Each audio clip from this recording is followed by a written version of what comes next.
Bonjour à tous et bienvenue sur la chaîne Astro. Il y a 4 ans, en mars 2015, à l'occasion des rencontres astronomiques de Courrières dans le Pas-de-Calais, dans le nord de la France, l'astronome amateur et membre du GAC, le groupement des astronomes amateurs courriérois, François Lefebvre nous présentait une conférence sur le thème « Pluton, un monde inexploré ». 4 mois avant le survol de Pluton par cette sonde, il nous a présenté tous les enjeux et tout ce que l'on recherchait, et même voilà, les raisons pour lesquelles on avait finalement envoyé une sonde survoler Pluton et Charon. 4 ans plus tard, et après le survol de l'astéroïde Ultima Thule par la sonde New Horizon, François Lefebvre revenait avec une nouvelle conférence, New Horizon, de Pluton à Ultima Thule, l'occasion de faire le bilan de toutes les découvertes qui ont été faites sur Pluton, Charon et les autres petites lunes de ce système binaire, mais également de Ultima Thule. Donc cette conférence nous a absolument passionnés et avec leur aimable autorisation, donc, j'ai pu filmer cette conférence et je peux vous la partager. Alors elle dure près d'1h30, mais croyez-moi, vous n'allez pas perdre votre temps, elle est vraiment passionnante. Je vous prie de m'excuser pour les 7 premières minutes où le son est un petit peu mauvais. Mais après ça revient à la normale, vous inquiétez pas, vous aurez un bon son. Et je vous remercie donc de votre attention, je vous dis à très bientôt sur la chaîne Astro, n'hésitez pas à partager cette vidéo autour de vous, à vous abonner si ce n'est pas encore le cas, et voilà, et donc c'est maintenant sur la chaîne Astro.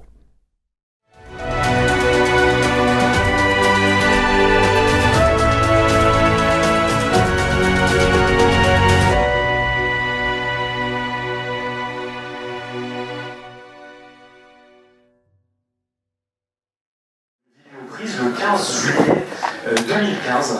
Alors la dame que vous voyez ici, elle s'appelle Alice Bowman, elle est Mission Operation Manager, c'est-à-dire responsable des opérations sur la mission New Horizons. Et vous voyez, ces jours de fête, tout le monde s'applaudit, etc. Et donc on peut se demander, mais qu'est-ce qui s'est passé le 15 juillet 2015 ? Eh bien en fait, le 15 juillet 2015, c'est tout simplement le moment où la sonde New Horizons envoie en fait un petit signal pour dire eh bien j'ai réussi à survoler Pluton. Alors je vois que mon animation fonctionne. Voilà. Et donc on découvre les premières images de Pluton. Un monde absolument magnifique. Alors on aura l'occasion d'y revenir assez longuement. Et donc ça c'est ce qu'envoie la sonde à ce moment-là, c'est une petite information, c'est juste ce qu'il y a dans la mémoire, en disant voilà, j'ai autant de gigaoctets de mémoire, ça correspond exactement à ce qui était attendu. Tous les voyants sont ouverts, et donc c'est ça qui fait que c'est un beau jour de fête ce jour-là. Alors, et du coup, on peut dire que désormais, ma conférence il y a 4 ans s'appelait Pluton, un monde inexploré. Aujourd'hui, on peut enfin dire que c'est un monde exploré. Pour autant, avant de commencer par le survol, l'histoire elle commence un petit peu avant. Pour être tout à fait précis, elle commence 234 ans avant. Alors je vous propose de faire une petite cette conférence finalement autour de notre rencontre avec Pluton, en commençant donc justement 234 ans avant cette fameuse journée de fête, avec la découverte de Pluton. Et en fait, la découverte de Pluton, ça ne commence pas avec Pluton du tout, ça commence avec Uranus. Alors Uranus, c'est ce qu'on appelle une planète géante glacée, je ne vais pas m'attarder là-dessus, et les géants glacés, Uranus et Neptune, sont les seules planètes à ne pas avoir été découvertes, ou ne pas être connues depuis la nuit des temps, l'Antiquité, etc., pour la bonne et simple raison que ce sont 2 planètes qui ne sont pas visibles à l'œil nu. Alors, bien que n'étant pas visible à l'œil nu dans l'histoire, Uranus a déjà été observé, notamment on retrouve des traces, des mentions d'Uranus dès 1690, mais comme elle est très loin, elle est prise en fait pour une étoile. Et donc les scientifiques de l'époque, en l'occurrence John Falcy en 1690, ou Charles Bonnier en 1750, voient cette étoile, cet objet de magnitude de 7 environ, mais ne la considèrent pas comme une planète, la voient comme une simple étoile. Et il faut attendre 1780 avec Herschel qui est à la recherche d'étoiles doubles et qui remarque une petite tache. Et puis sur sa lunette, et donc il va doubler, quadrupler le grossissement, jusqu'à s'apercevoir que cette tache, elle grossit. Alors il y revient quelques jours après, et puis il s'aperçoit que comme cette tâche elle grossit, c'est que ça ne peut pas être une nébuleuse. Une nébuleuse, c'est fixe sur le fond de ciel. Et donc, si c'est pas une étoile, si c'est pas une nébuleuse, lui il n'en conclut que ça ne peut être qu'une comète, forcément. Alors, bon,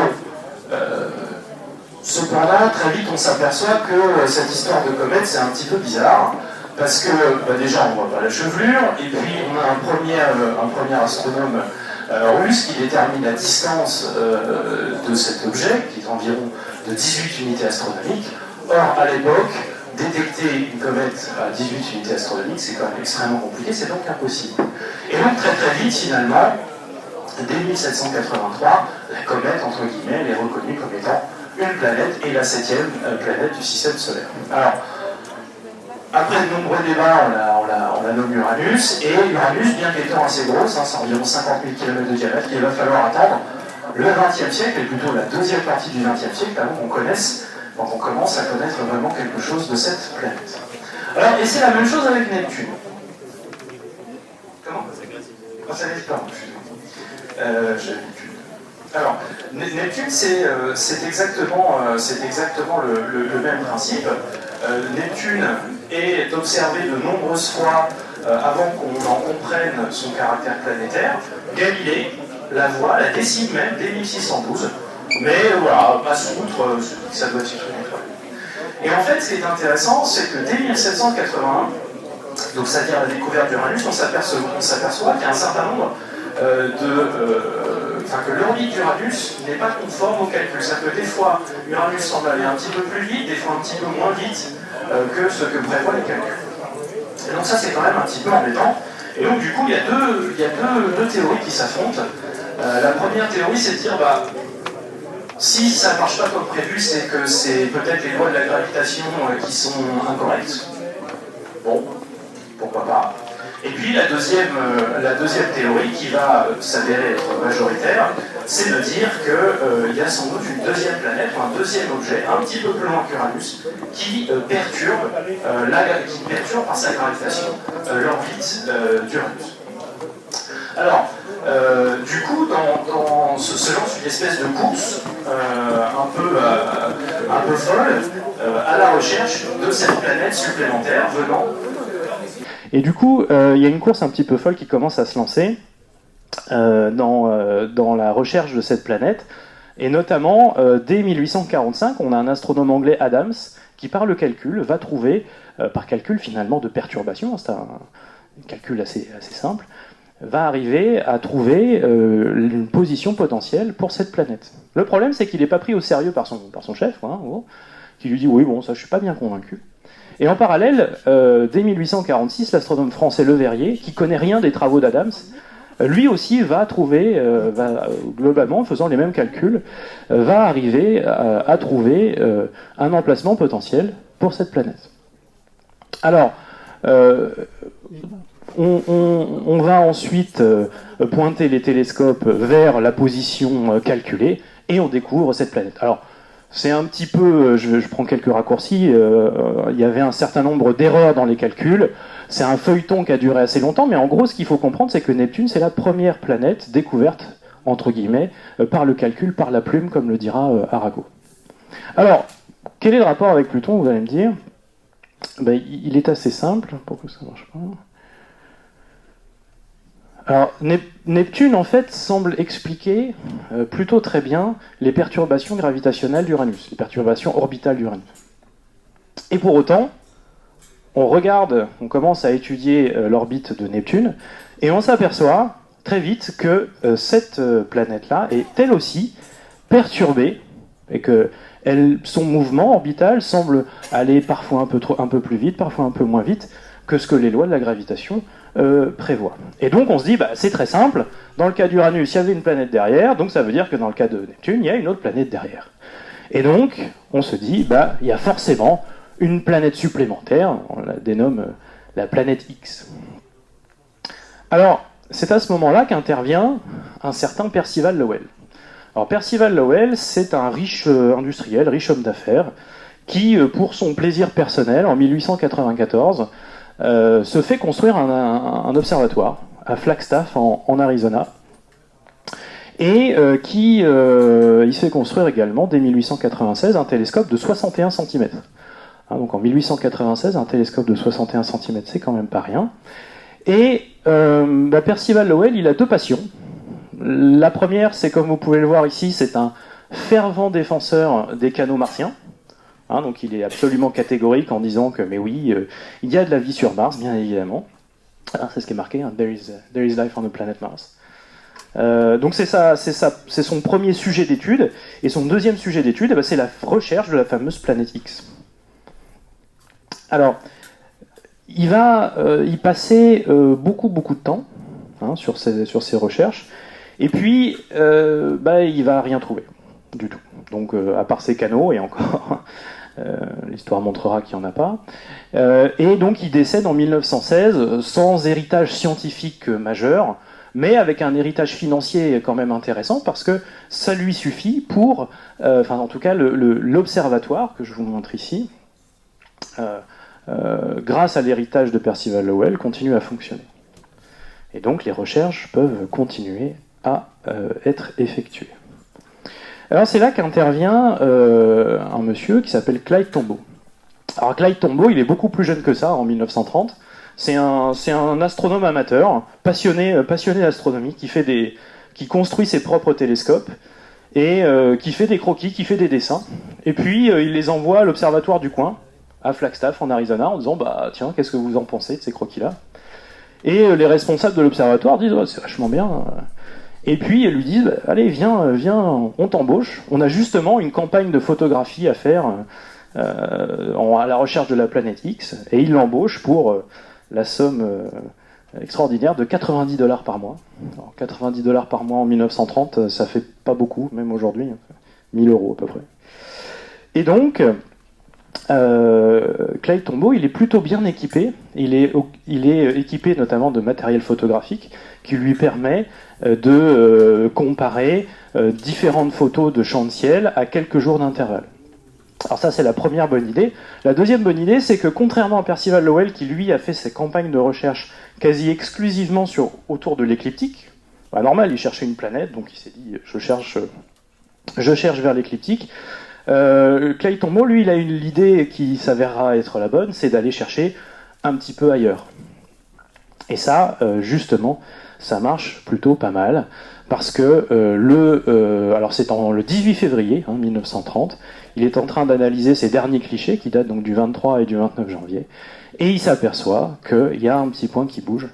Alors c'est pas forcément évident, mais en tout cas sur ces photos-là, mais en tout cas, Pluton vient d'être découvert. Alors, en reprenant des clichés antérieurs, on s'aperçoit que Pluton était déjà présent sur des photographies dès 1914.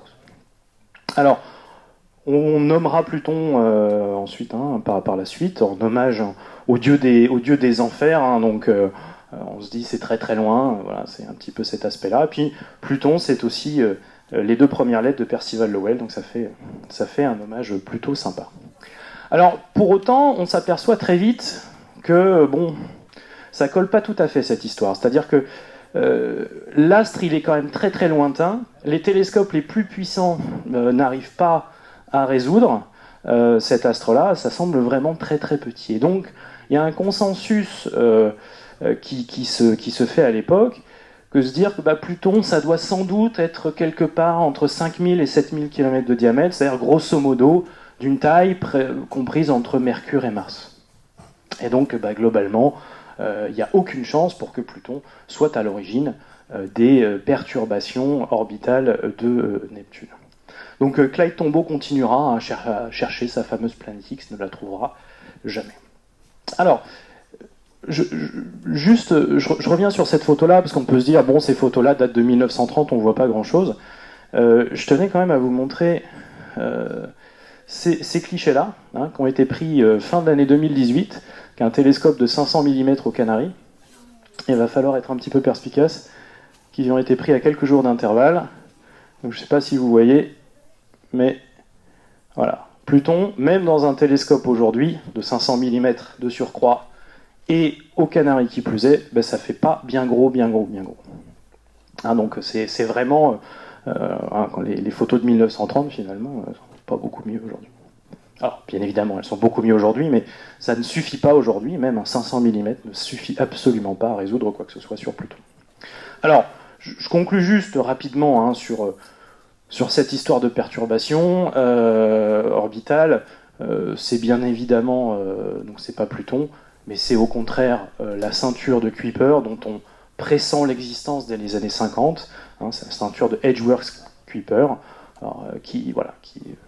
cette fameuse ceinture qui est située à de 30 à 50 unités astronomiques par rapport au Soleil, et qui contient un véritable réservoir de corps et de planètes naines, dont Pluton est un des membres. Voilà.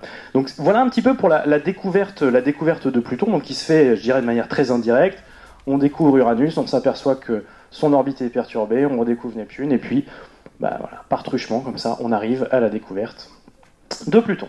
Alors, Pluton, finalement, qu'est-ce qu'on en sait ? Entre 1930 et 2015, année du survol, c'est quand même assez intéressant, parce que on pourrait se dire, ça, c'est une photo qui date de la fin des années 90, prise par le télescope spatial Hubble. C'est la meilleure photo qui n'ait jamais été prise par Pluton avant le survol. Autant vous dire que pour faire une étude et en tirer un certain nombre de conclusions, ça peut paraître un petit peu compliqué. Et pourtant, on arrive quand même à faire un certain nombre de choses avec différents biais, alors notamment, comme je le disais, grâce à l'observation. Bon, l'observation avec les télescopes de l'époque et même actuelle, quand on arrive, Pluton c'est un diamètre apparent d'un quart de seconde d'arc, c'est quand même très compliqué. Pour autant, il y a l'émergence d'avancées technologiques majeures, comme de l'optique adaptative sur les télescopes, qui permettent vraiment de gagner en résolution. Et puis, ça permet quand même, les photons qu'on reçoit permettent de faire de la spectroscopie de surface. Et puis, en prenant avantage d'occultation stellaire, c'est-à-dire Pluton passant devant une étoile par rapport à nous, on peut analyser la lumière de l'étoile qui disparaît et donc derrière reconstruire la constitution de l'atmosphère. Alors pour autant, jusqu'en 1978, on ne sait de Pluton quasiment rien ou presque. Parce qu'en fait, le mouvement de Pluton, l'orbite de Pluton, on arrive quand même assez facilement à les définir. Donc on parle, Pluton c'est un périhélie, c'est-à-dire le point le plus proche du Soleil aux alentours de 30 unités astronomiques. Un aphélie aux alentours de 50 unités astronomiques, on s'aperçoit qu'il y a une très forte excentricité, donc l'orbite est très très elliptique. L'inclinaison elliptique est aussi énorme, 17 degrés, c'est vraiment beaucoup. Grâce à l'analyse de la courbe de lumière, on s'aperçoit que Pluton a une période de rotation d'un peu plus de 6 jours. Et on sait que Pluton, une année plutonienne, fait 248 ans. Alors c'est pas tout à fait ça, c'est un peu plus, un peu moins en fonction d'un certain nombre de paramètres, mais c'est environ 248 ans. Alors, en image, qu'est-ce que ça donne ? C'est très simple. On voit bien en haut à gauche, par le petit schéma, que Pluton est effectivement très très incliné par rapport à l'elliptique, et on voit bien également sur ce gros schéma-là que voilà, quand on le compare aux autres planètes, il y a quand même un truc qui est un peu différent, quoi. Alors, ce qu'il faut savoir sur l'orbite de Pluton, c'est que, comme je vous le disais, c'est environ 248 ans. Maintenant, il y a des phénomènes d'influence qui s'opèrent avec les 4 autres géantes, Jupiter, Saturne, Uranus et Neptune, qui viennent de temps en temps un peu ralentir ou accélérer l'année. Pour autant, son orbite est extrêmement stable. Les simulations numériques montrent que l'orbite de Pluton ne variera pas sur les 4 prochains milliards d'années. Et puis Pluton, faut-il encore le préciser, n'est pas une lune échappée de Neptune. Ça, on en est absolument sûr. Pluton est en résonance 3,2 avec Neptune. C'est ce qu'on appelle des plutinos. Le plutino, c'est l'ensemble des objets qui sont en résonance 3,2 avec Neptune. Ce qui est rigolo, c'est qu'il ne s'en approche jamais de plus de 18 unités astronomiques. Comme on peut le voir ici, c'était en juin 1896. Alors, je ne sais pas si la résolution vous permet de le voir, mais c'est une configuration finalement où Pluton est le plus proche possible de Neptune, environ 18 unités astronomiques, c'est quand même beaucoup. Et ce qui est rigolo, c'est que parfois Pluton est beaucoup plus proche d'Uranus, à 12 unités astronomiques, comme par exemple en 1720. Alors, je ne sais pas si vous voyez bien, vous voyez sur la gauche, Pluton peut être paradoxalement, bien qu'elle passant la majeure partie de son temps derrière l'orbite de Neptune, peut être paradoxalement beaucoup plus proche d'Uranus que de Neptune.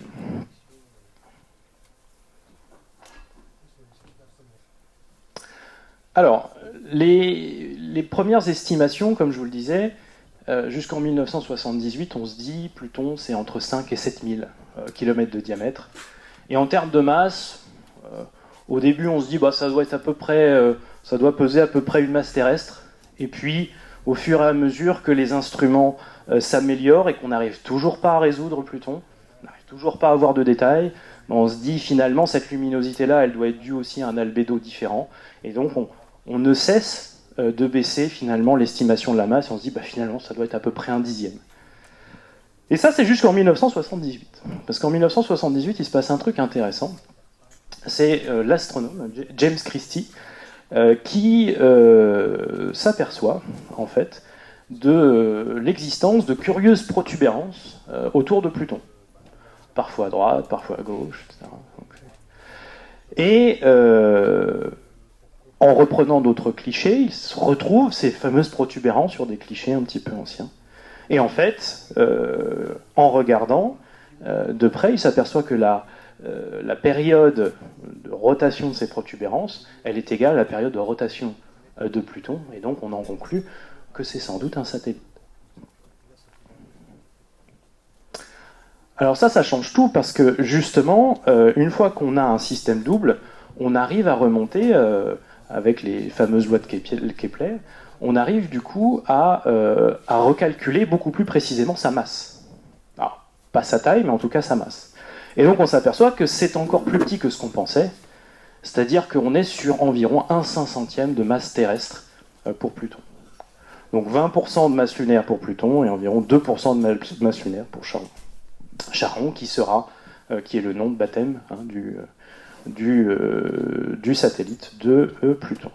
Alors ça c'est une configuration tout à fait extraordinaire, parce qu'il est très rare, il est même d'ailleurs complètement unique, de voir un tel rapport de masse entre la planète et son satellite.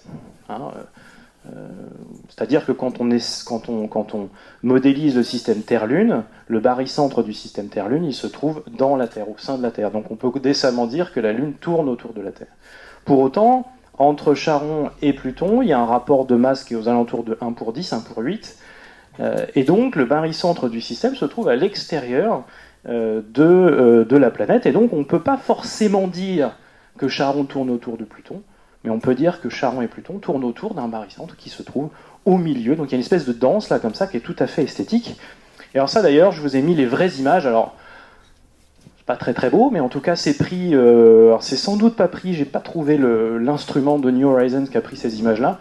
Mais comme c'est en couleur, c'est sans doute l'instrument Ralph qui prend ces photos là. C'est quelques semaines avant le survol. 5 semaines avant le survol, donc vous voyez que 5 semaines avant le survol on voit encore pas grand chose, mais en tout cas ce qu'on voit bien, on voit bien cette danse, et on voit bien que Pluton lui aussi tourne autour de ce point central. Alors pour la masse, j'en ai parlé, mais maintenant bien évidemment rien à ce stade, en 1978 et même après, ne permet de définir avec précision le diamètre de ces deux corps. Alors, il y a un certain nombre de méthodes, je ne vais pas rentrer dans les détails quand même, mais on estime, et finalement ces estimations sont plutôt bonnes, mais on estime à l'époque que Pluton fait environ 2320 km de diamètre et que Charon est 2 fois plus petit, environ 1310 km de diamètre. Donc on arrive véritablement sur une planète qui est très très petite. Là je vous les ai mises à l'échelle. Alors quelques planètes sauf une, j'aurai l'occasion d'y revenir.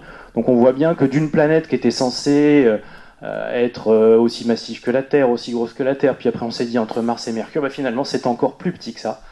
Voilà. Pluton décidément est bien incapable d'expliquer de quelconques anomalies orbitationnelles. Voilà. Alors, comme je vous le disais, en 1955, donc on avait calculé la période de rotation de Pluton, un peu plus de 6 jours, 6,4 jours. Et on s'aperçoit que c'est identique à la période de révolution de Charon, ce qui veut donc bien dire que Charon est immobile dans le ciel de Pluton. Alors, une petite information également, c'est que la rotation de Pluton, elle est rétrograde, et donc très très inclinée sur son axe, ce qui fait qu'on a quelque chose comme ça. C'est-à-dire que là, la flèche donne la direction du Soleil, et vous voyez bien que la rotation, elle est synchrone entre Pluton et Charon, qui se montrent toujours la même face. Alors, résumons, il y a une très forte inclinaison de l'axe de rotation, une excentricité très élevée, et donc on sait déjà dire, avant même d'avoir observé plus avant, qu'il y a des phénomènes saisonniers qui sont tout à fait particuliers sur Pluton. Donc des saisons qui sont forcément très inégales, avec certains endroits qui ne voient pas la lumière du Soleil pendant plus de 160 ans. J'ai un petit graphique qui permet de... Alors que c'est en anglais, je m'excuse, mais qui permet de montrer bien cela. Donc on voit bien que ici, on est... donc sur l'hémisphère nord, on est en automne. Jusque 1990, on est en été au niveau de l'hémisphère nord, et donc nous, on se trouve quelque part là-dedans. Et donc on est sur le printemps. Excusez-moi, on était en hiver avant, jusque 1990, et on est au printemps au niveau de l'hémisphère nord maintenant. Donc, vous voyez que là, on est sur des phénomènes qui sont des phénomènes saisonniers qui sont très très particuliers. Alors, j'étais donc juste avant sur les problématiques saisonnières au niveau de Pluton. Et alors, au niveau de la surface et donc de la géologie, avant son survol, finalement, on n'en sait vraiment pas grand-chose. Et les scientifiques se demandent si on est sur un corps qui va se trouver soit plutôt être un peu comme Rhea, c'est-à-dire très vieux, très cratérisé, un astre mort géologiquement inactif, ou pourquoi pas plutôt un astre type Triton, comme il a pu être vu en 1989 par Voyager. Alors, il y a toujours la possibilité, comme je disais, de faire de la spectroscopie de surface avec des spectromètres. Et donc, on arrive à montrer que, en fait, via une analyse, donc un spectromètre, c'est une projection, je dirais, sur des raies d'énergie de la lumière qui est reçue. Et on arrive à finalement, en analysant cette lumière reçue, on arrive à voir que la surface est composée majoritairement donc d'azote, de monoxyde de carbone et de méthane. Et là, globalement, on comprend assez vite les scientifiques comprennent assez vite ce qui se passe, c'est qu'il y a donc un équilibre thermique entre le solide et le gaz. Donc, c'est-à-dire qu'il y a forcément une couche gazeuse par rapport à tout ça qui vient se mettre en équilibre. Donc, on sait, avant même d'avoir survolé Pluton, que sa surface on connaît déjà un certain nombre d'éléments de sa surface. Alors, pour autant, ça reste un exercice un peu difficile, parce que la lumière analysée, c'est souvent celle du couple Pluton-Charon, plutôt que celle de Pluton et ou Charon. Les scientifiques observent depuis 1930 un assombrissement de 3% chaque décennie de ce couple-là. La courbe de lumière entre 50 et 2000, elle triple finalement d'amplitude. On observe également un certain nombre d'évolutions en fonction de l'angle de phase solaire. Alors voilà, on peut faire un certain nombre d'hypothèses, comme se dire si le système s'assombrit, c'est peut-être qu'il y a des glaces qui viennent se sublimer, qui laissent montrer des terrains plus sombres. Ça, c'est plutôt une hypothèse plutôt validée par New Horizons. Changement d'orientation, une hypothèse sérieuse et complémentaire de la baisse de magnitude, c'est-à-dire qu'un hémisphère pourrait être plus sombre que l'autre, ça c'est pas forcément évident. Et puis, de ces histoires d'angle de phase solaire, on se dit que peut-être Charon a une surface plus poreuse. Enfin, on voit qu'on est quand même beaucoup sur un certain nombre d'hypothèses. Alors voilà, ça c'est ce qu'on se dit au niveau de la sublimation des glaces d'azote.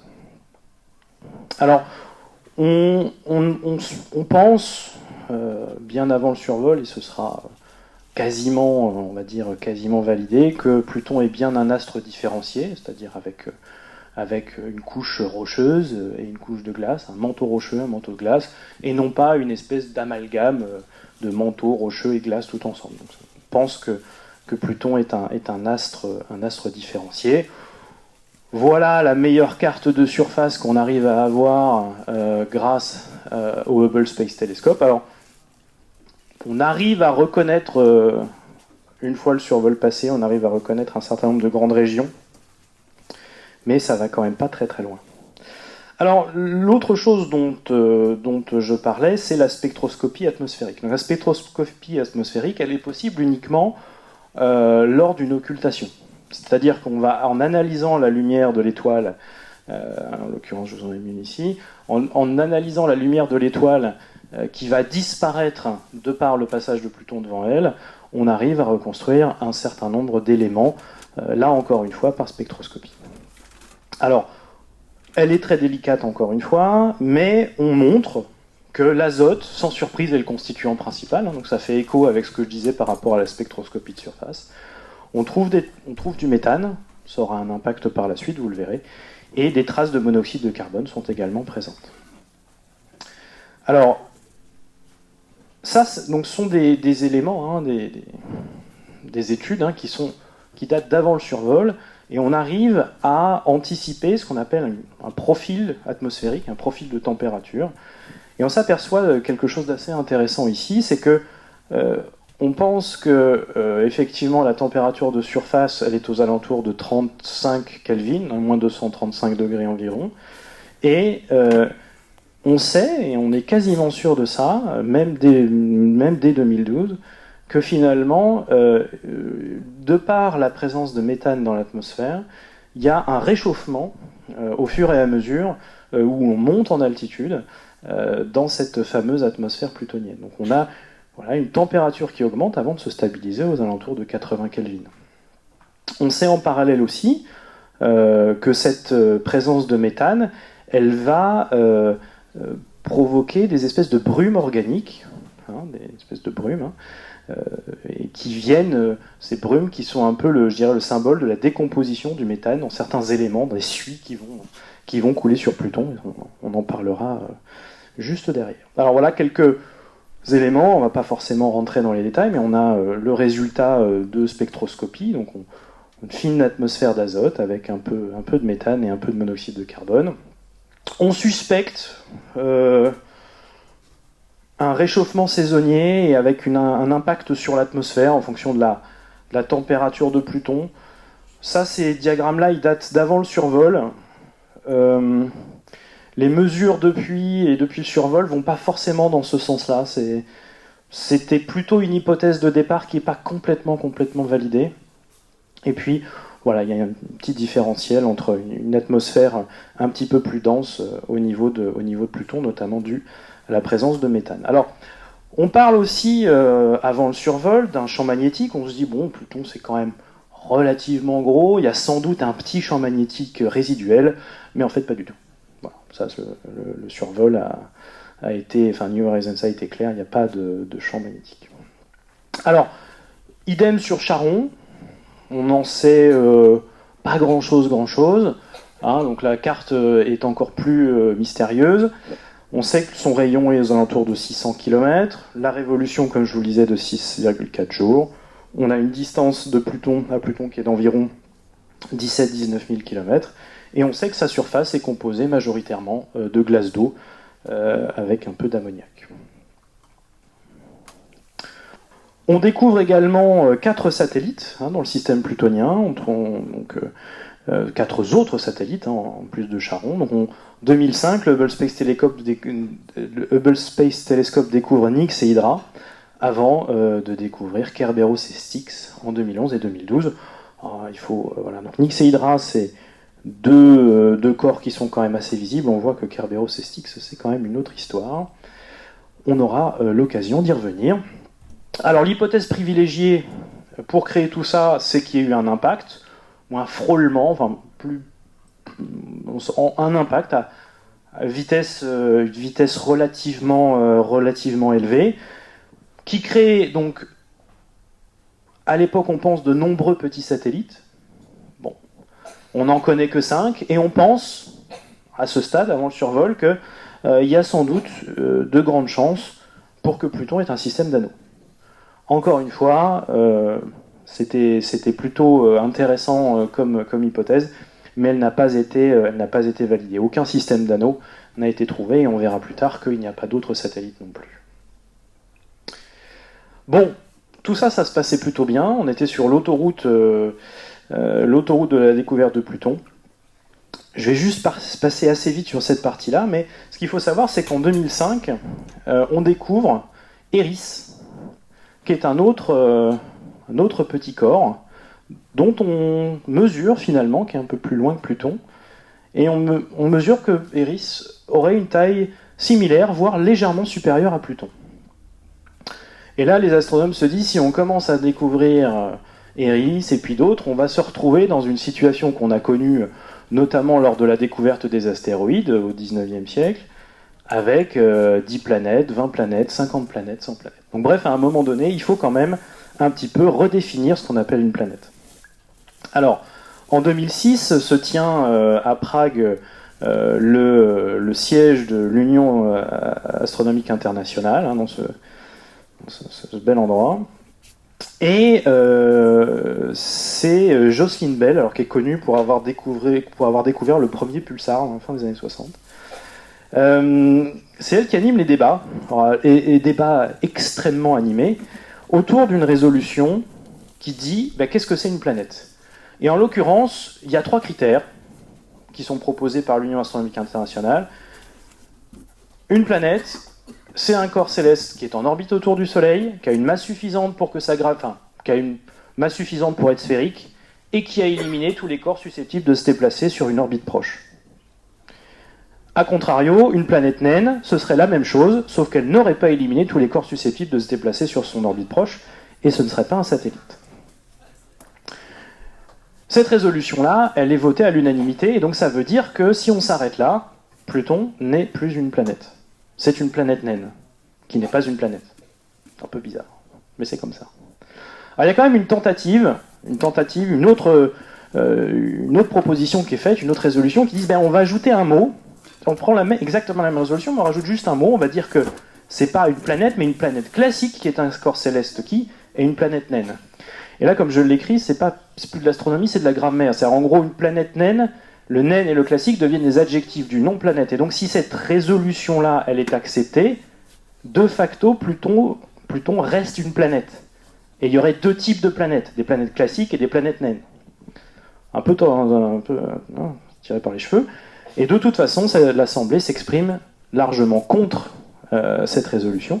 Et donc, Pluton, officiellement, n'est plus une planète. Alors, ça a beaucoup chagriné, notamment les Américains. Qu'est-ce que ça change ? Pas grand-chose. Très honnêtement, pas grand-chose. C'est une résolution qui, aujourd'hui, ne fait de toute façon pas l'unanimité. Mais bon, voilà. Pluton, à l'heure où nous parlons, n'est plus une planète. Alors, comme je le disais, ça ne change pas grand-chose, parce qu'au final, on est aussi là pour parler de New Horizons. Et New Horizons, c'est une mission portée à bout de bras par quelqu'un qui s'appelle Alan Stern, que vous voyez ici, qui est le PI, le Principal Investigator de cette mission-là. Et New Horizons, c'est une mission pour laquelle la NASA a eu beaucoup de mal à valider, et qui a pour mission de survoler le système plutonien. Alors, un des grands arguments d'Alan Stern, alors c'est peut-être un peu rigolo, mais c'est cette série de timbres qui existe aux États-Unis, avec le nom de chacune des planètes, ou en tout cas de chacune des planètes et de Pluton, et de la première sonde américaine qui les a survolées. Donc on voit que jusque 2015, on avait le beau timbre Pluto Not Yet Explored, donc pas encore exploré. Je ne sais pas s'ils l'ont changé depuis, j'espère.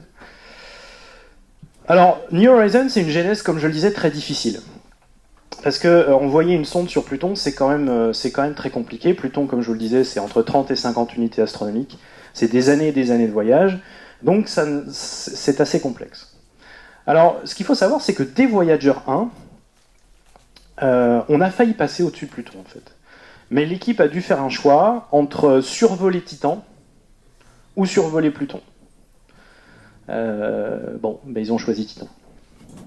Donc il n'y a pas eu de survol possible de Titan avec Voyager. Il y a eu plusieurs autres rendez-vous manqués dans les années 90, dans les années 2000. Il y a eu énormément de propositions de missions qui sont venues essayer de faire en sorte qu'on puisse survoler Pluton.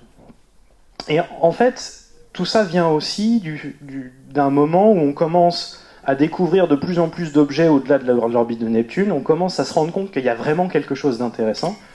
Et donc, en 2001, la NASA dit bon, allez, on va faire une mission vers Pluton.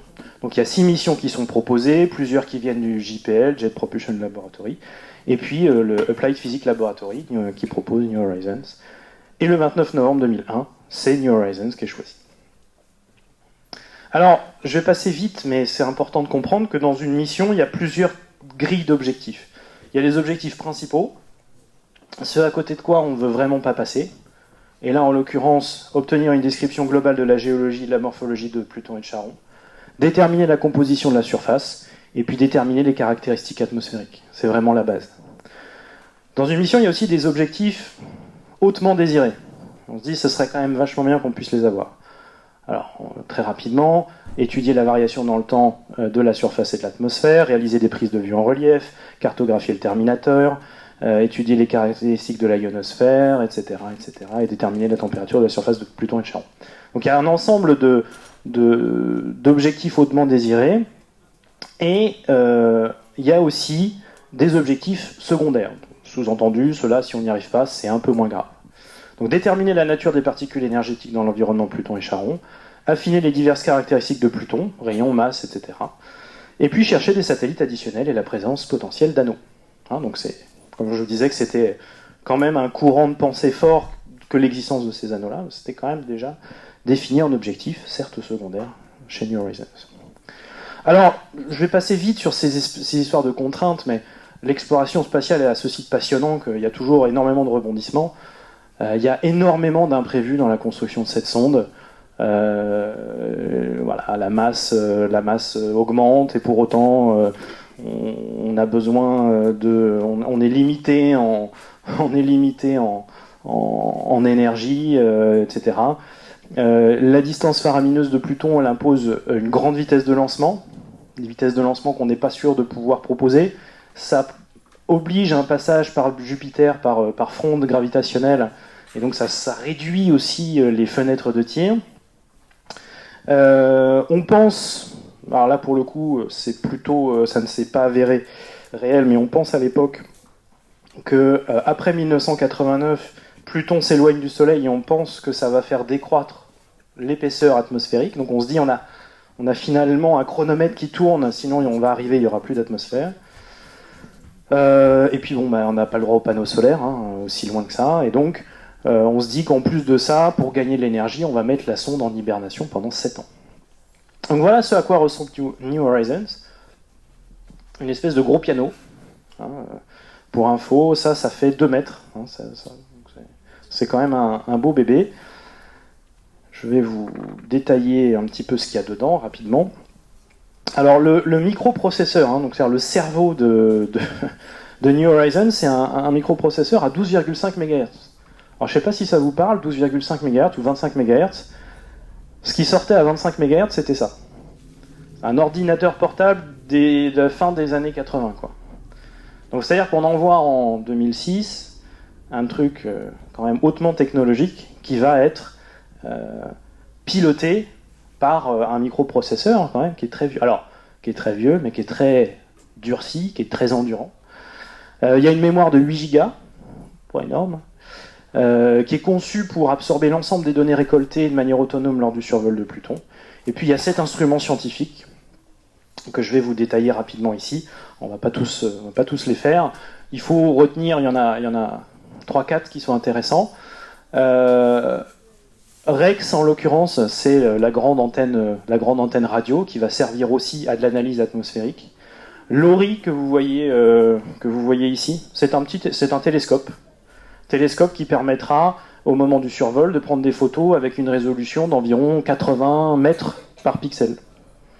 Vous avez ici un spectromètre imageur, Ralph, qui permettra aussi de prendre des images en couleur et d'analyser la surface.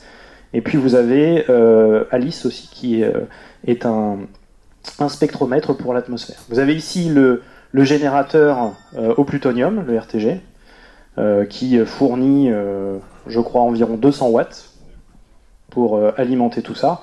Et sachant que l'ensemble des 7 instruments scientifiques doivent tourner avec moins de 30 watts. C'est quand même pas beaucoup. Ça fait vraiment, vraiment peu. Alors, le 19 janvier 2006, on a le lancement avec une fusée, j'ai oublié son nom, peu importe, une fusée très très gros porteur à laquelle on a rajouté un étage supplémentaire pour être sûr de pouvoir lancer la sonde le plus rapidement possible. Donc on arrive à la propulser jusqu'à 45 km/s, alors, sachant que c'est une vitesse qui baisse avec le temps. En 2017, elle arrive au passage de Jupiter.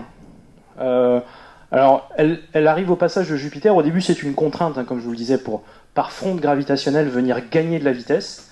Elle vient gagner environ 5 km/s. Elle est à peu près à 10 km/s quand elle arrive sur Jupiter. Elle en gagne 5, donc elle ressort du système à environ 15 km/s.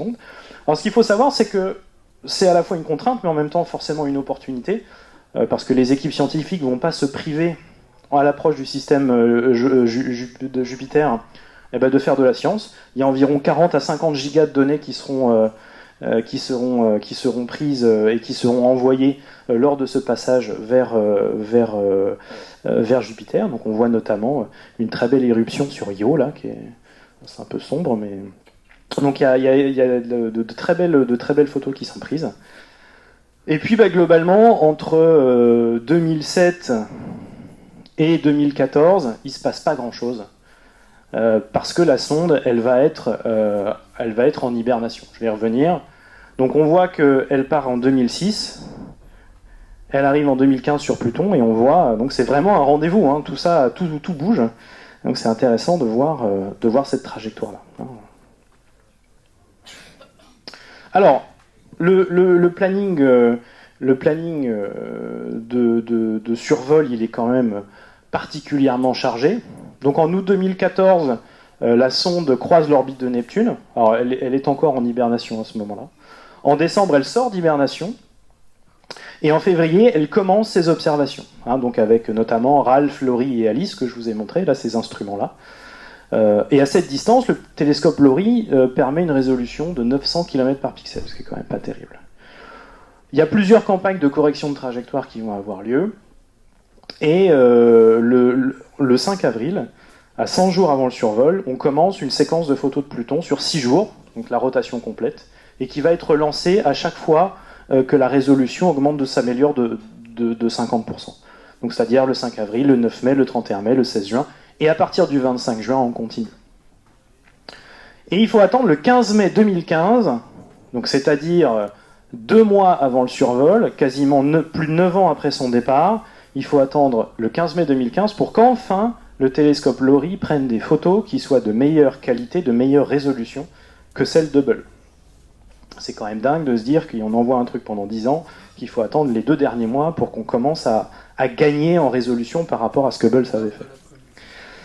Et puis donc le 8 juillet 2015, début de la séquence des photos de Pluton. Alors ce qu'il faut savoir, c'est qu'entre le 3 et le 7 juillet, il y a eu une petite panne qui a été vite corrigée, mais enfin une petite panne aussi près du survol, c'est quand même fort stressant. Surtout qu'à cette distance-là, quand on envoie une commande à Pluton, ça met 4h30 pour arriver, puis de nouveau 4h30 pour recevoir la réponse. Donc c'est quand même particulièrement compliqué.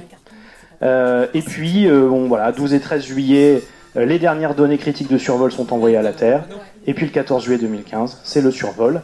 Fin des campagnes d'observation janvier et récupération de l'ensemble des données scientifiques jusque fin 2016. C'est-à-dire que le débit de l'antenne radio, qui a beau d'être 2 mètres, qui est connecté au Deep Sky télescope, au réseau de grandes antennes américains, le débit est d'environ 1 kilobit seconde. Donc c'est-à-dire que quand on a 8 gigas envoyés à 1 kilobit seconde, ça fait quand même pas mal de temps. Et il faut plus d'1 an à New Horizons pour envoyer toutes ces données à la Terre. Alors, en image, qu'est-ce que ça donne? Ça donne quelque chose comme ça. Donc je vous rappelle que Pluton étant très très incliné sur son axe, on a vraiment l'impression que la sonde vient passer à travers comme une cible de tir à l'arc. Et on a quelque chose qui est tout à fait timé.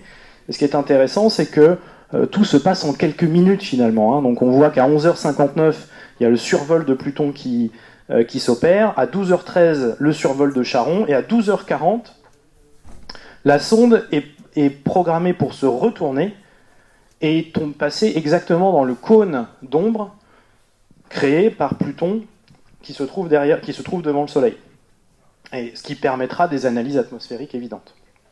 Rebelote à 13h40 pour Charon.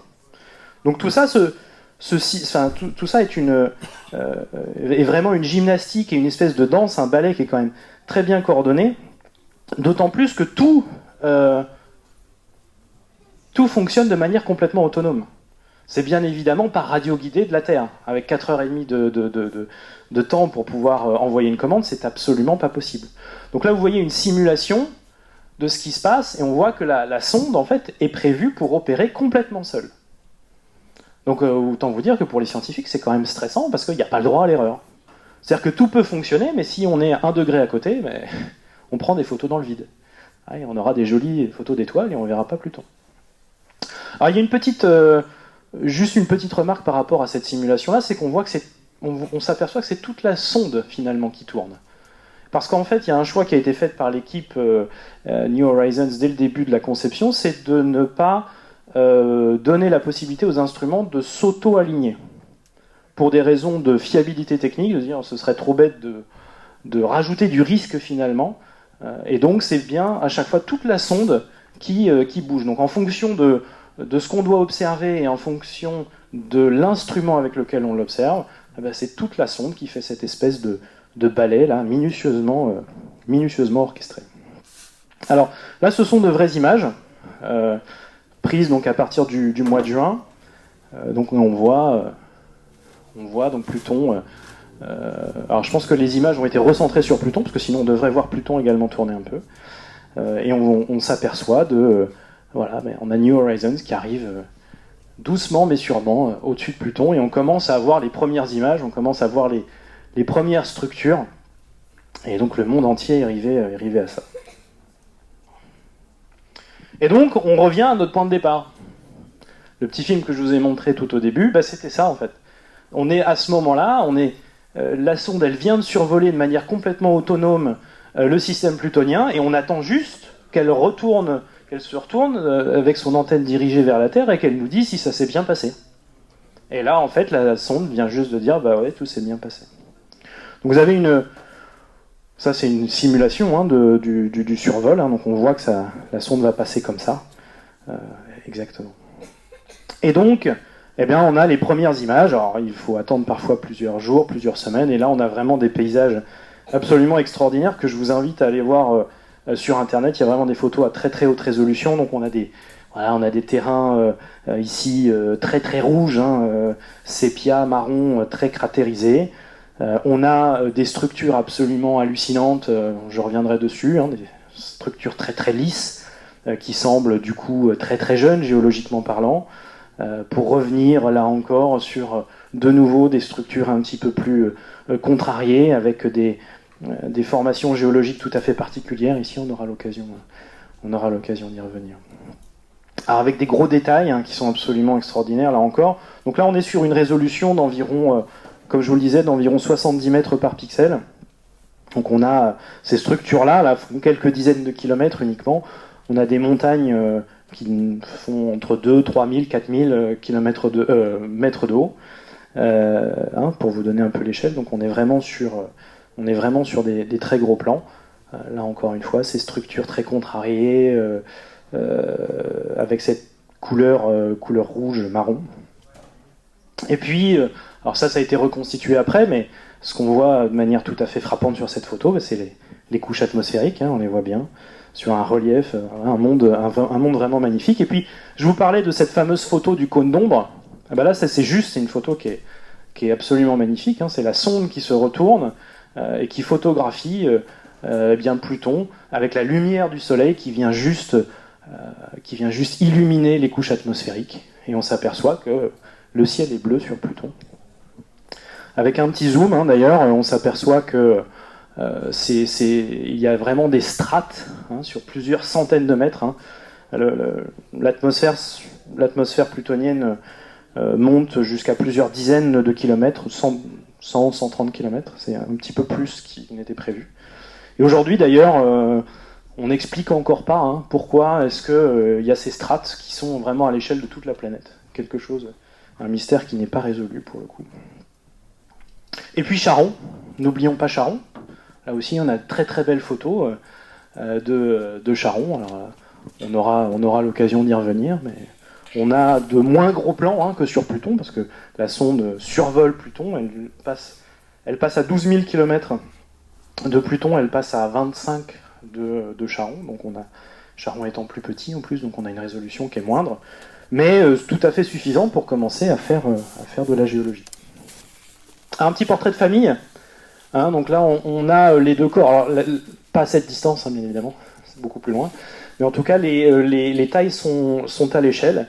Et donc, on s'aperçoit que voilà, les deux sont quand même... que Charon est assez gros quand même par rapport à Pluton. C'est la moitié, finalement. Donc, en masse, c'est quand même 8 à 10 fois moins, parce qu'il y a une masse volumique qui est moindre, mais on s'aperçoit tout de suite de la singularité de ce système quand on voit cette photo de famille. Alors, dans la partie qui nous reste, je vais essayer de vous montrer quelques structures de Pluton, de Charon, et puis on reviendra vers quelque chose d'un peu plus actuel avec le survol d'Ultima Thule. Alors déjà, pour revenir, vous le voyez... en haut à droite, ici, donc ça c'est une photo de Pluton. Comment est-ce qu'on explique cette couleur rouge, sépia, marron Eh bien, tout simplement, c'est le méthane, comme je vous le disais, le méthane qui est présent dans l'atmosphère plutonienne. Et le rayonnement solaire, le rayonnement ultraviolet solaire, va venir réagir avec le méthane pour créer des polymères, des espèces de suies qui vont tomber, une espèce de brume organique, comme je vous le disais tout à l'heure, et qui vont tomber sur le sol. Et alors, on arrive en laboratoire, comme je dis, énergie, plus des glaces atmosphère de méthane, glace de méthane. Et on arrive à recréer en laboratoire, alors, je ne sais pas si vous voyez tous, mais on arrive à recréer cette couleur marron, c'est des espèces de suies de polymères. Donc ça, c'est quelque chose qu'on explique plutôt bien. Il y a d'autres corps, il y a plein d'autres corps, en fait, c'est pas une surprise, qui présentent ces mêmes caractéristiques, donc ces suies, ces tolins, comme on les appelle. On en trouve par exemple sur Europe, satellite de Jupiter, vous allez le voir sur un certain nombre de failles, on va retrouver ces couleurs très oranges, très, très rouges. Et puis il y a un autre corps qui est Titan, où là, cette fois-ci, ce phénomène-là, il est largement exacerbé, parce que beaucoup plus près du Soleil. Et donc, ce phénomène, il est tellement présent, ces brumes organiques sont tellement présentes qu'on ne voit même pas la surface. Alors, les fameuses montagnes dont je vous parlais, ce ne sont pas des montagnes de roches, bien évidemment. Enfin, bien évidemment. Ce ne sont pas des montagnes de roches, ce sont des montagnes qui sont constituées de glace d'eau. Donc ça, le spectromètre nous le montre bien. Tout ça. Alors il faut savoir que l'eau à moins 235 degrés, ça fait une glace qui est quand même bien dure. Ça a la même dureté, les mêmes caractéristiques, pourrait-on dire, que nos roches. Pour autant, ça ne change pas sa densité. On observe aussi un certain nombre de structures de failles. Comme, on le voit bien ici, on le voit aussi sur cette structure-là qui s'appelle l'araignée. Et en fait, les scientifiques ont tout de suite compris en regardant ces failles-là ce qui s'était passé. La théorie dominante est une création, du système plutonien par un impact entre un proto-Pluton et un proto-Charon. tout ça créant tout ça créant le système plutonien, ces satellites, mais tout ça créant aussi de l'énergie, de la chaleur au sein de Pluton. Et donc cette chaleur-là, elle va avoir des impacts quant à la structure interne de la planète, et il est fort à parier qu'à un moment donné, très tôt après cet impact, se forme sous la croûte un océan d'eau liquide, plus ou moins gros. Cet océan d'eau liquide pourrait d'ailleurs encore être là. Les calculs montrent que ça ne se refroidit pas si vite que ça. Mais ça se refroidit quand même. Or, vous savez bien ce qui se passe quand de l'eau se transforme en glace. La densité n'est pas la même. La densité de la glace est inférieure que celle de l'eau liquide. Donc, ce qui se passe, c'est que ça gonfle. Et les modèles montrent très bien qu'en gonflant, ces croûtes finalement d'eau devenant des croûtes de glace, eh bien, vont venir faire gonfler la surface et créer ce système de failles. Donc ça vient corroborer tout à fait la thèse d'un refroidissement,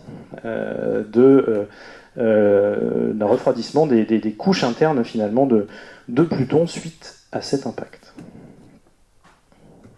Mais bien évidemment, la structure qui a passionné tout le monde, c'est cette structure-là, très lisse, qu'on appelle Sputnik Planum, Sputnik Planitia, la plaine Sputnik, et dont les spectromètres montrent qu'il s'agit d'un glacier d'azote solide. Alors, on pourrait se demander pourquoi est-ce qu'on a un glacier à cet endroit-là. Je vous le mets ici, là, je ne sais pas si vous le voyez bien, mais les pôles sont ici. Là, le glacier, il est plutôt au niveau de l'équateur. C'est rare de voir sur une planète, on arrive à trouver des endroits dans le système solaire où il y a des calottes glaciaires, mais c'est rare de les voir au niveau de l'équateur. C'est quand même assez particulier. Donc, qu'est-ce qui peut se passer? Bon, alors, déjà, la première chose, c'est comme je vous le disais, comme Pluton est très très incliné, on peut penser que finalement l'équateur n'est pas une si bonne position que ça pour recevoir de la chaleur. Mais aussi, mais en fait surtout, plus qu'une question d'inclinaison, c'est une question d'altitude. Les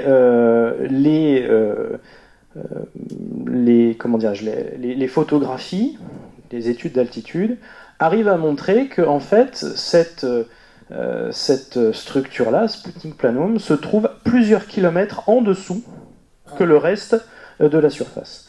Donc on voit ici en bleu des structures de dépression allant jusqu'à moins 3 km, alors que tout ce qui est en vert est plutôt aux alentours de 0, avec des montagnes qui vont jusqu'à 3000, 4000 mètres, comme je vous le disais. Et en fait, les scientifiques ont fait tourner un certain nombre de modèles en disant bon bah on va prendre un corps, on va mettre de la glace d'azote, on va mettre de la glace de méthane, on va faire tourner ça comme si c'était Pluton, on va regarder les saisons, on va regarder la quantité d'énergie, on met le bon relief, etc. Enfin bref, ils ont reproduit un modèle numérique de Pluton et ils ont fait tourner l'évolution de la distribution des glaces pendant plusieurs milliers d'années et ils s'aperçoivent que systématiquement la glace d'azote vient se stabiliser là où c'est le plus bas, donc c'est-à-dire dans le bassin. Parce qu'en fait, il y a une pression un peu plus haute, donc un équilibre solide-gaz qui se fait de manière différente, un refroidissement qui se fait de manière différente. Et donc, on arrive tout à fait à expliquer finalement pourquoi il y a un glacier à cet endroit-là. Il y a un glacier à cet endroit-là parce qu'on est sur un bassin, sur une véritable dépression qui est quasiment 3000 mètres en dessous du reste de la surface de Pluton. Alors, ceci dit, ça pour le coup, c'est quelque chose qui existe déjà. C'est un phénomène qui est déjà connu sur Mars. Et en l'occurrence, autant ici, vous avez une glace de diazote qui vient, se concentrer dans Sputnik Planetium, autant la glace sur Mars, on a le cratère Hellas qui se trouve à quasiment 8 km en dessous de la surface moyenne. Et là, c'est le même phénomène. Alors, c'est pas de la glace d'azote, mais c'est de la glace de dioxyde de carbone. Et accessoirement, c'est un peu les mêmes chercheurs parfois qui travaillent sur les deux mêmes missions. Donc du coup, ils ont vite fait le parallèle. Pour autant, revenons-en un petit peu sur cette structure, qui est quand même tout à fait particulière. Je vous ai fait un zoom là, de cette zone ici que vous voyez là. Donc on a ces espèces de polygones qui font de polygones d'azote, des glaciers d'azote, qui font plusieurs dizaines de kilomètres de long, et qui viennent un peu finalement, comment dirais-je, s'écouler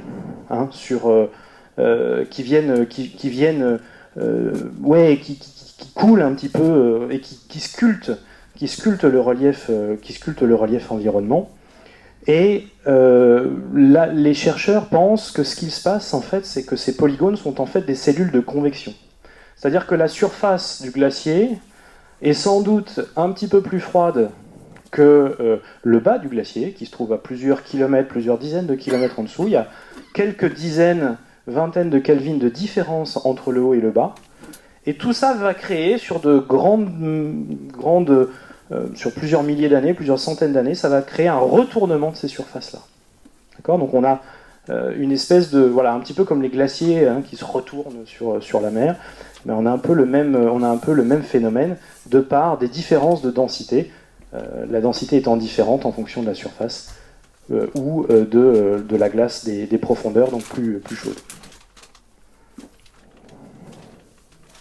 Et ces glaciers, justement, ils s'écoulent tout autour de cette plaine et ils viennent un petit peu sculpter le paysage. Un peu comme nos glaciers viennent sculpter nos montagnes dans des moraines, etc. C'est un phénomène qu'on pourrait penser tout à fait identique. On s'aperçoit, d'ailleurs, ça c'est une photo prise au Groenland, on voit un certain nombre de similitudes. C'est les glaciers finalement qui coulent un peu et qui sculptent l'ensemble du paysage, et c'est ça qui crée ces montagnes, ces falaises. Et on pense, en tout cas on a pensé pendant longtemps, que c'était ces fameux glaciers-là qui sculptaient le paysage. Mais en fait il pourrait que ce soit un petit peu différent, et on le voit un peu sur cette photo, où on voit d'un côté donc nos glaciers d'azote ici, et on voit ici nos montagnes de glace d'eau.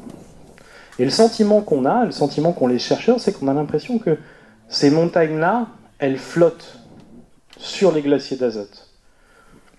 Elles ne sont pas, entre guillemets, chevillées, attachées au sol.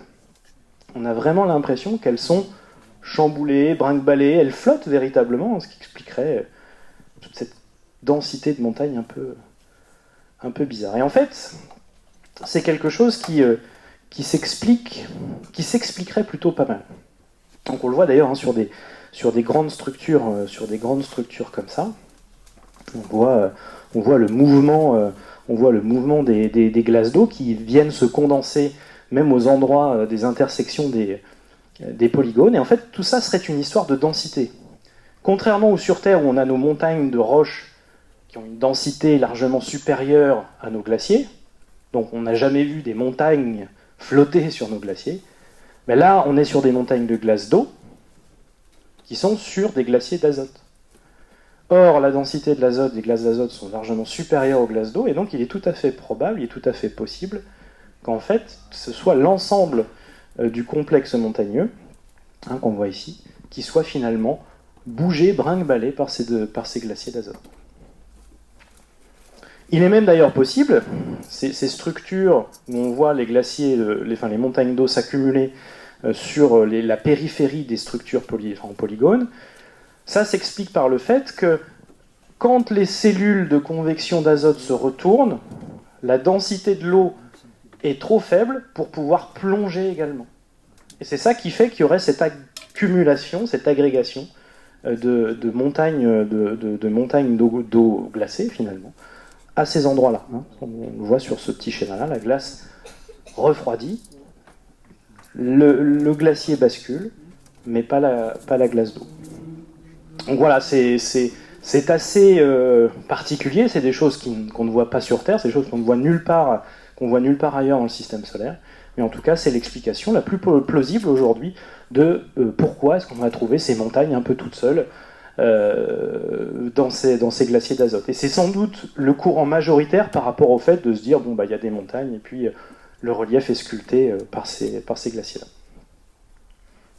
Voilà, on peut voir là un gros plan, donc on voit bien à l'intersection de toutes ces zones de convection, on a bien nos montagnes de glace d'eau. Alors je vous avais parlé de cette structure-là. Alors tout n'est pas compris encore hein, sur ce. Quand on cherche un peu dans la littérature, c'est pas forcément aussi évident que ça. Mais on observe donc à l'est de Sputnik Planum, on observe ces structures qui sont des espèces de dunes, mais qui en fait ne sont pas des dunes, qui sont des pénitents. Alors, les pénitents, ça, on en trouve sur Terre. Hein, là, c'est des pénitents de glace de méthane. Là, c'est des pénitents de glace d'eau, de neige. Alors, la formation du pénitent, c'est pas simple, mais grosso modo, ça implique une sublimation du solide, enfin, sublimation, c'est un passage du solide au gaz sans véritable passage vers l'état solide. Et il y a une espèce de quadrillage comme ça qui vient se créer.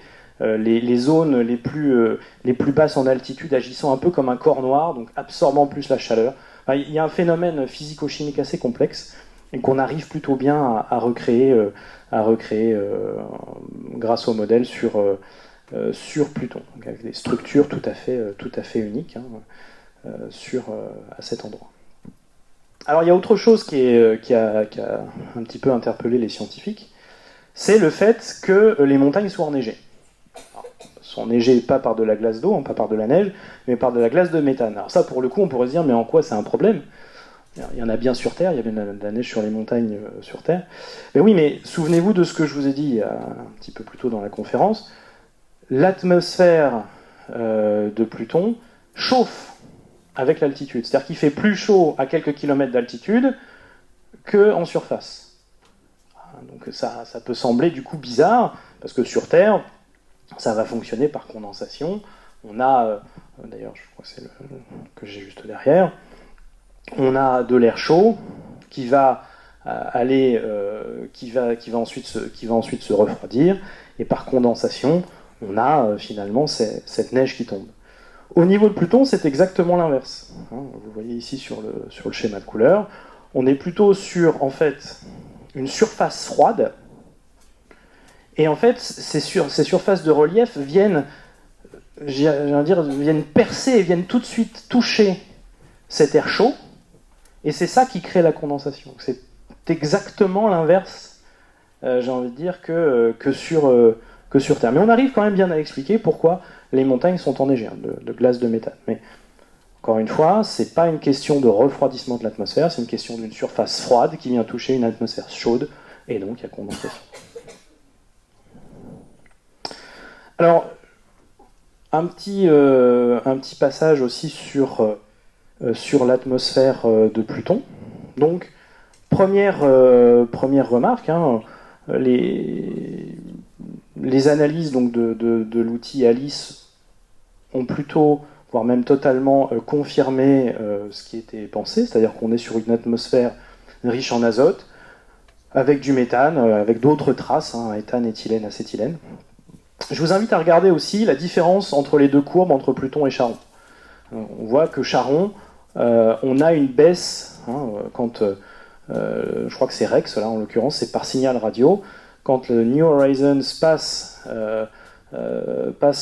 vient passer derrière finalement la planète ou le corps, il y a une chute du signal qui se fait de manière très abrupte. Donc ça veut bien dire qu'il n'y a pas d'atmosphère. Quand il y a une atmosphère, on voit bien que la chute n'est pas du tout abrupte, parce que ici, on a bien la présence d'une atmosphère qui vient donc perturber autrement le signal. Alors, ce qui a été, je vous dis, on a confirmé ou quasi confirmé les modèles qui avaient été préétablis. C'est presque vrai. C'est-à-dire qu'il y a une différence quand même, il y a deux différences. La première chose, c'est que on s'attendait à trouver les mêmes courbes en fonction de l'entrée et de la sortie au moment où New Horizons passe d'un côté puis de l'autre. On voit qu'il y a quand même 2-3 petites différences entre l'entrée et la sortie, ce qui est un peu curieux, parce que normalement, tout devrait être très homogène dans l'atmosphère plutonienne. Et puis surtout, ce qui a interpellé les scientifiques, c'est cette espèce d'inversion, là, cette espèce de chute de température avant de remonter. Et ça, les dernières modélisation numérique, donc, que je vous ai mise ici par l'intermédiaire de la gestion des vents, vient montrer que c'est encore notre fameux bassin, Sputnik Planitia, qui vient créer cette sublimation de la glace de diazote et qui va créer cette inversion-là. Alors les modèles arrivent bien à expliquer cette inversion qui a quand même un petit peu perturbé les scientifiques. Alors, sur Charon, il y a moins de choses à dire. Charon, donc pas d'atmosphère comme je vous le disais. Pour autant, il y a quand même des structures tout à fait particulières, et notamment on s'aperçoit ce système de failles là tout à fait visible ici. Alors là, il y a une dépression d'environ 7 km entre cette partie-là de la surface et cette partie-là. On a une surface qui est peu cratérisée, ce qui sous-entendrait qu'il y ait quand même de la géologie plus ou moins active, parce que voilà, pour un corps qui a plusieurs milliards d'années, il y a quand même peu de cratères. Alors on peut trouver des hypothèses de cryovolcanisme, il y a encore beaucoup de choses à écrire sur la géologie de Pluton. On ne trouve pas encore grand-chose, mais on trouve peut-être du cryovolcanisme. La composition de Pluton est quasi exclusivement de la glace d'eau. Quasi exclusivement. Et puis, on a cette zone que les scientifiques ont appelée, non sans un certain humour, le Mordor, pour ceux qui lisent le Seigneur des Anneaux. Et qui sont, donc là encore une fois, cette couleur marron-rouge, c'est le même principe, ce sont des tholins, c'est du méthane qui est polymérisé et qui coule en suie sur la surface. Alors on pourrait se dire, mais comment est-ce que c'est possible qu'il y ait du méthane polymérisé, sachant qu'il n'y a pas d'atmosphère sur Charon ? L'hypothèse la plus souvent retenue, c'est que ce soit une partie de l'atmosphère plutonienne, des gaz de Pluton qui viennent s'échapper, qui viennent quelque part se condenser au niveau de Charon. C'est pas l'atmosphère. En tout cas, ce serait du matériau importé de Pluton. Alors, une petite parenthèse sur le nom des régions. Alors sur Pluton, c'est très sérieux. Sur Pluton, c'est tous les grands noms des grands explorateurs, ou en tout cas des noms qui ont lien avec l'exploration. Donc on va trouver bien évidemment la région de Clyde Tombaugh, le découvreur de Pluton. Donc Sputnik, c'est rigolo que les Américains appellent Sputnik une des régions les principales de Pluton, mais on va trouver Pioneer, Voyager, Hayabusa, enfin bref, pour ceux qui connaissent un peu l'exploration spatiale, des grands noms. Il n'y a pas que de l'exploration spatiale. On a aussi Cousteau ici, on a du Cousteau, Jeanne Barret aussi, on en a plusieurs.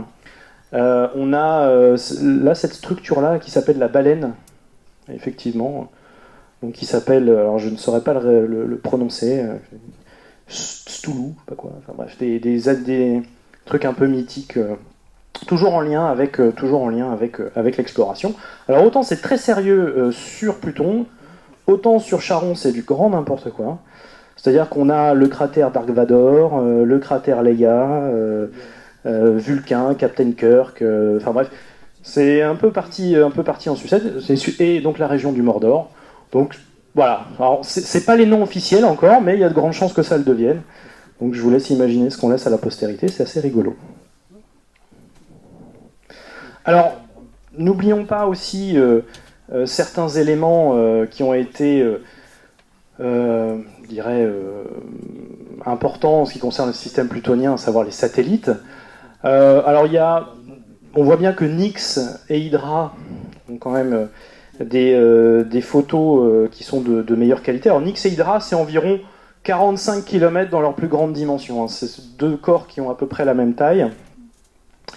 Tandis que Styx et Kerberos sont plutôt de l'ordre de 10 à 15 km. On est sur des corps glacés, qui sont donc sans doute issus de ce fameux impact. Et on est tout ça dans une danse tout à fait précise et particulière. Les calculs montrent qu'il n'y a pas de place pour un 6e satellite, donc pas besoin d'en chercher, enfin en tout cas de taille conséquente.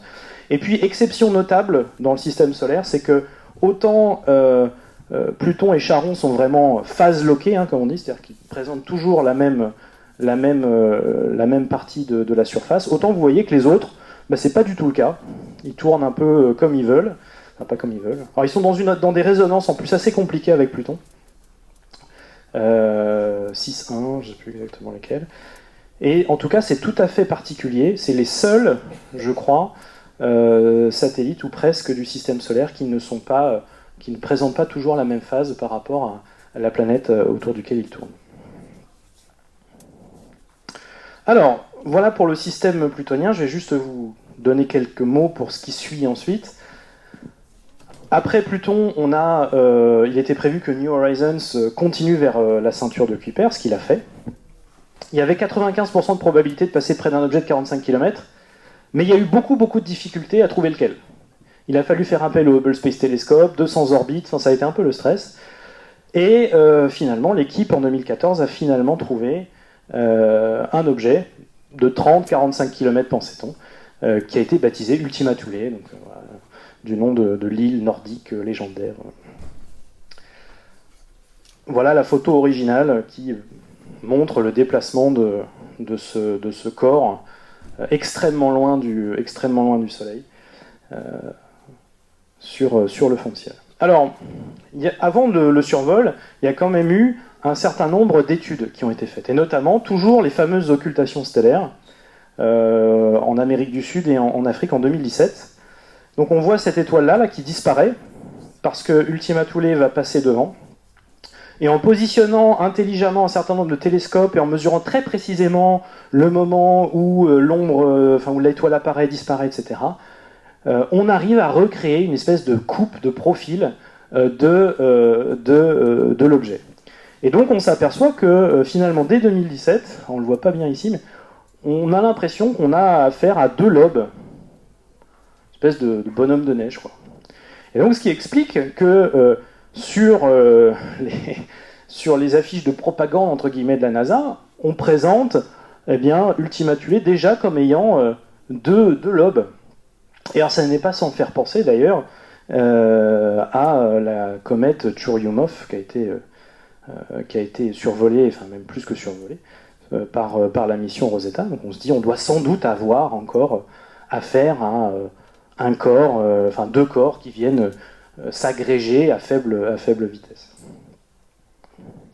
Et donc la rebelote, on reprend les mêmes, Alan Stern ici et Alice Bowman, le 1er janvier 2019, donc c'était il n'y a pas longtemps. Quelques jours avant, c'était la meilleure photo de Ultima Thule qu'on avait ici. La sonde fait plus d'1 million de kilomètres par jour, donc quand on est encore à 10 jours du survol, on est à 10 millions de kilomètres, on ne voit pas encore forcément bien. Je vous ai mis cette petite animation-là parce que c'est tout à fait particulier de voir que Ultima Thule finalement tourne face au Soleil comme ça. Donc on voit bien que les prédictions, suite à cette occultation d'étoiles, cette espèce de double lobe, cette prédiction-là, elle est confirmée. Donc, on voit bien ici. Et donc ce sont les premières images à haute résolution. Alors, il y a peu d'études qui existent, voire même il n'y en a pas pour le moment. On n'a pas encore tout récupéré, bien évidemment. Le signal met encore plus de temps à nous venir, mais il y a quelques structures, voilà, un gros cratère d'impact ici, et un col très très très très blanc, avec quelques points lumineux ici. Et donc, je vous mets ici un potentiel schéma de création, c'est-à-dire que à un moment donné, il y a une agrégation à faible vitesse, quelques kilomètres heure, de deux objets qui viennent se coller. Alors une photo en couleur, également. Alors c'est pas le même. Autant LORRI, le télescope, lui il est noir et blanc, mais en combinant avec d'autres images d'un autre instrument, on arrive à recréer ces images couleurs. Alors, et on reconnaît encore une fois cette couleur rouge, marron, alors qui est sans doute créé de manière différente, parce qu'il n'y a pas d'atmosphère, donc c'est certainement pas une décomposition, une polymérisation d'un méthane de surface. C'est sans doute le même procédé avec des glaces de surface et non atmosphériques, pardon. Mais en tout cas, on a bien, là pour le coup, il est très très très très rouge. Et puis, il y a une surprise de taille, c'est qu'on se disait bon, on a du coup affaire à un bon gros bonhomme de neige, et en fait, il semblerait que non, parce que la sonde est passée, là, vous voyez ici, Et donc elle a pris des photos au fur et à mesure qu'elle passait à côté, et on a vraiment l'impression que plutôt qu'être un bonhomme de neige, ce serait plutôt deux crêpes, quoi. Et alors si c'est le cas, ce qui n'est pas confirmé, mais si c'est le cas, là pour le coup, c'est un vrai mystère, parce qu'on ne voit pas comment on peut expliquer un aplatissement comme ça de ces objets-là, à moins de faire intervenir de la vitesse, mais du coup ça va pas bien avec l'agglomération. Enfin, là pour le coup c'est un... Pardon. Là pour le coup c'est quand même une grosse surprise. Alors, j'ai bientôt fini. La seule question qu'on peut se dire, c'est que finalement on a l'impression que la résolution n'est pas extraordinaire par rapport aux images magnifiques qu'on voit de Pluton. On se dit, bon, bah, c'est quand même pas énorme. Il faut juste pas oublier que ce corps-là, il fait environ 30 à 40 km de long. Et que si je reprends mon portrait de famille, les quelques petits pixels que vous voyez au milieu, c'est bien Ultima Thule. C'est-à-dire que cet objet-là, c'est cet objet-là. Hein. Donc, on a quand même une très belle résolution. Il faut savoir que la sonde, comme je vous le disais, est passée à 12 000 km de Pluton, environ 25 000 de Charon, et à 3 500 de Ultima Thule. C'était très difficile de passer plus près, de par la grande vitesse de la sonde, hein, environ 15 km/s, et si on passait plus près, ça serait passé trop vite et on aurait eu des photos floues, quoi. Voilà. Et pour finir, bah, écoutez, juste un petit résumé de ce qu'on s'est dit. Donc, la découverte de Pluton, c'était un peu la chasse au trésor, hein, de Uranus en passant par Neptune jusque Pluton. Jusque 2015, on n'en savait pas grand-chose, mais finalement pas mal de choses quand même. On s'aperçoit que c'est un système complexe, on pensait que c'était un système complexe, surprenant. Et puis derrière, il y a l'exploit de la mission New Horizons qui va fonctionner absolument parfaitement pendant plus de 10 ans, 13 ans même aujourd'hui, il n'y a pas eu un problème, à part quelques journées où l'ordinateur s'est mis en mode sans échec, mais c'est un véritable exploit dans l'exploration spatiale. Et puis le survol à la fois de Pluton, de Charon et de Ultima Thule qui dépasse vraiment largement ce qu'on pouvait imaginer. Dernière photo, tout ça pour vous dire que depuis la naissance de Percival Lowell en 1855, et même depuis et encore a fortiori encore plus depuis la découverte de Pluton en 1930, et ben Pluton n'a toujours pas fait le tour, donc on est toujours dans la même année plutonienne, une sacrée année en ce qui nous concerne. Je vous remercie et je suis à votre disposition si vous avez des questions.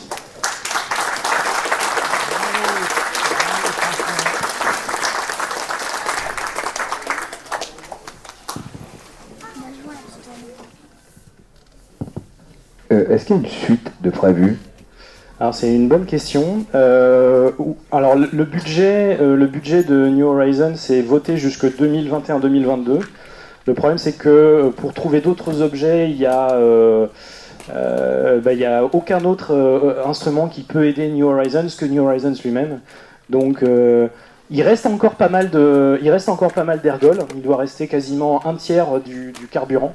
Mais après, la question, c'est est-ce que l'ORI, le télescope, saura trouver une voilà. Et la fin de la mission est prévue jusque 2025, si ça n'est pas arrêté avant. Mais en tout cas, l'équipe aimerait bien, oui.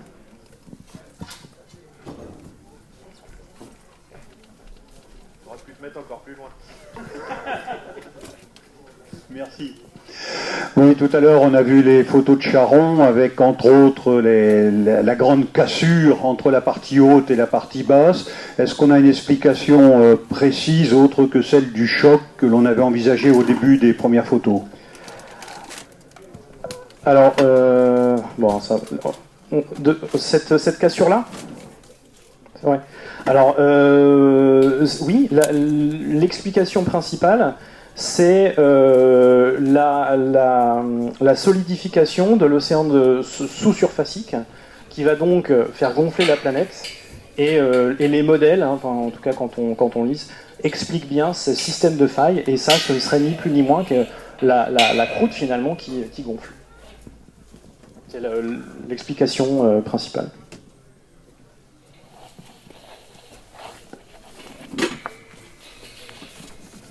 New Horizon, ça va aller jusqu'où ?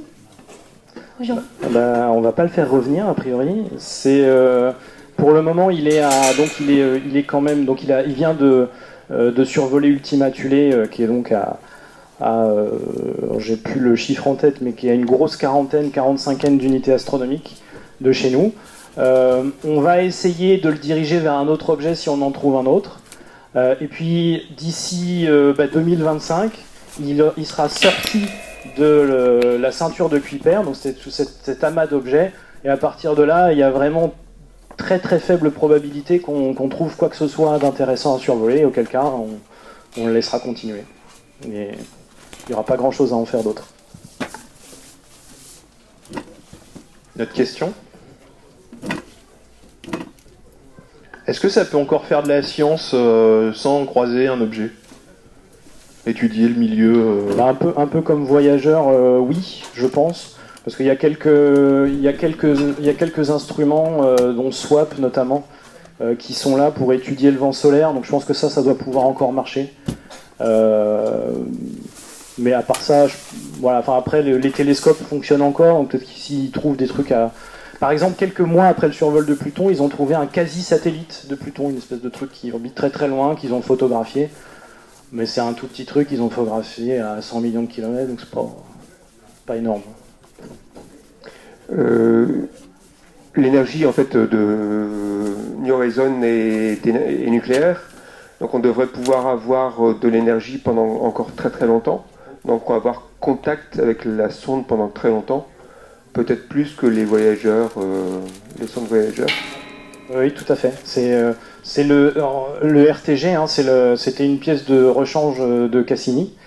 Donc c'est du bon vieux plutonium. Et effectivement, de mémoire, il n'y a quasiment aucune perdition dans les niveaux d'énergie fournis entre le démarrage et maintenant. Donc ça se dire aux alentours de 200 watts. Il y a eu des complexités quand même sur la construction de ce truc-là. Mais potentiellement oui. Après, la seule chose limitante, c'est la capacité à la sonde de se retourner, de pointer. Voilà. Ça consomme de l'hydrazine en l'occurrence. Le fait et ça c'est pas infini. Donc je pense qu'on sera à court d'ergol avant d'être à court de plutonium.